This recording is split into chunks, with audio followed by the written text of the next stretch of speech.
Ձեզ համար սպասելի այս որոշումը։ Իրականում, եթե իրավական պրոցեսների մասին խոսեինք,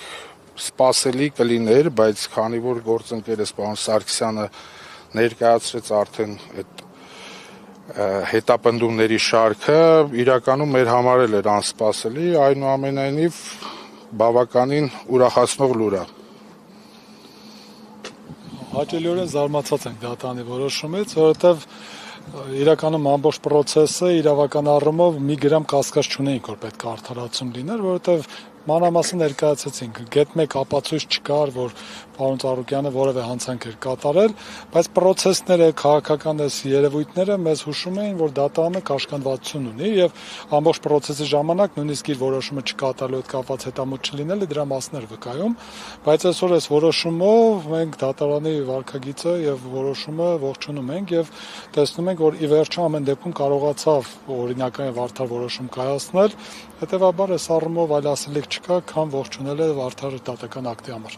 Պարոն Սարգսյան, միջերտող հարցը, քանի որ դատական նիստի ընթացքում էր, նշեցիք, որ քաղաքական հետապնդման մասին, անգամ հստակ ժամային այդ բանով նշում եք, որ ինչին ինչն է հաջորդել եւ դրանք խոսում են հենց որ նախապես պլանավորած է եղել։ Հիմա արդեն այս փուլում իրավական որևէ գործընթաց սկսվի կոնկրետ այն անձանց այդ շրջանակի նկատմամբ, չգիտեմ, վարկաբեկելու անձի համբավը, այս մեղադրանքները ապրելու։ Ի նկատի ունեք ովքեր որը պրոցես արել են։ Այո, ովքեր նաև ովքեր այդ հայտարարությունները, օրինակ դուք նշեցիք վարչապետի նախկին խոսնակը, ԿՊԱ-կան պատգամավորները եւ նաև եկեք հստակ մի բան արձանագրենք, էլի։ Հայաստանի Հանրապետությունում չի եղել, որ կոնկրետ գործող իշխանության ժամանակ այդ իշխանության կողմից քաղաքական հետապնդման ենթարկված անձանց արդարացնելուց հետո կամ այդ պրոցեսների մասնակից անձին ենթարկեն որևէ պատասխանատվության։ Ինչի, որովհետև այս պայն իշխանությունը անում է այն ինչ որ ուզում է եւ իրենք են որոշում թե ով պետք է պատասխանատվության ենթարկվի, ով ոչ։ Գալիս է նոր իշխանությունը, ասում է, որ նախորդների ժամանակ եղել են քաղաքական բանտարկյալներ, եղել են քաղաքական գործեր։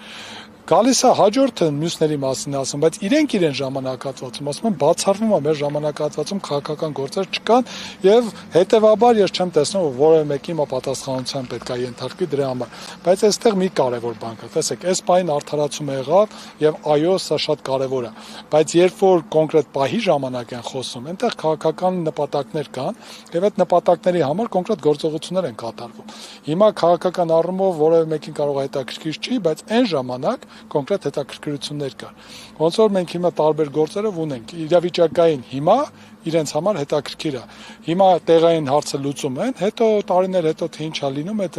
մեծ հաշվով հետաքրքրությունը չունեն։ Պարոն Սարգսյան, ենթադրվում է, որ դատախազությունը կբողոքարկի այս որոշումը եւ հնարավոր է, որ օրինակ կրկնվի այն դեպքը, ինչ եղավ Սերժ Սարգսյանի դեպքում, ես համեմատական եմ անցկացնում իրավիճակների,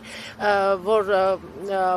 վերադասացյանները կուղարկեն զրոյից քննության եւ այլն։ Ամեն ինչ հնարավոր է եւ մենք տեսնում ենք, որ տարբեր գործերով իրենք այդ մարտավարությունը ունեն, սովորաբար դատախազությունը հիմնականում բողոքարկում է եւ մենք տեսնում ենք, որ նույնիսկ այնպիսի դատական ակտեր են բողոքարկում, որ ընդհանրապես բողոքարկման հիմք չկա, այդ բողոքներն էլ իրենց մեջ որևէ բովանդակություն չունեն։ Տեսնենք այս առումով ինչ կանեն, բայց մեծ հավանականություն բացառվում բողոքարկումը, ես կարծում եմ, որ ավելի քան համոզված եմ, որ կբողոքարկվի դատական ակտը։ Եվ միջերտող հարցեր, քանի որ նման կարծիքներ կան հաշվի առնելով նաև շաբաթների առաջ Գագիկ Ծառուկյանին պատկանող տարածքում ինչ-որ զննություններ իրականացում թե ինչ, նաև այս վերջ ընտրություններից առաջ, Նիկոլ Փաշինյանի այսօրվա հայտարարությունը Ստրասբուրգում դուք ինչ եք կարծում, արդյոք բացառում եք, որ ընտրություններից առաջ կփորձեն կրկին այս սցենարը, հատկապես որ քաղաքական հետապնդման այդ փորձը եղել է, կրկին մեկուսացնել, չեզոքացնել Գագիկ Ծառուկյանին։ Զննության մասով ես պատասխանեմ հարցին, որովհետև տեղեկացված եմ դրանից, այդ տարածքի զննությունը առհասարակ ես նախկինում առիթ ունեցել եմ ասելու կապ չունի պարոն Ծառուկյանի հետ, ուղղակի դեռ տարիներ առաջ հարուցված քրեական գործի շրջանակներում, որը վերաբերում է առինջի նախկին համայնքապետերին կամ պաշտոնատար անձանց ու ուղղակի անհրաժեշտություն էր առաջացել մի շարք տարածքներ զննելու, որոնցից մեկն էլ համընկել է պարոն Ծառուկյանին պատկանող տարածքի հետ։ Այդ մասով ուղղակի ասեմ, որպեսզի չխառնենք իրար, այդ մասով Կարծում եմ, որ պարոն Ծառուկյանի վերաբերյալ որևէ գործ չկա։ Իսկ մնացած մասով այս պահին գուշակություններով ես ինքս չեմ զբաղվի։ Որովհետև իր սպայն իրավական էլ չի լինի, որ մենք դրա մասին ինչ որ խոսենք, թե ինչ կարող է լինել, սա ավելի այլ բնույթի հարցեր են, հիմա մենք երևի այդ հարցին չենք պատասխանի, ժամանակը ցույց կտա։ Կներեք, ես ճիշտ եմ հիշում, որ եւս մեկ քրեական վարույթ կա պարոն Ծառուկյանի հետ կապված դատական ակտ չկատարելու վերաբերյալ կա այդպեսի Վարույթ նմանատիպ ինչ որ բովանդակության կա, բայց այս բան դրա մասին ավելի մանրամասն թե կոնկրետ որ դատական ակտն է պարոն Սարգսյան։ Այս բան չեն կարող դրա մասին խոսել։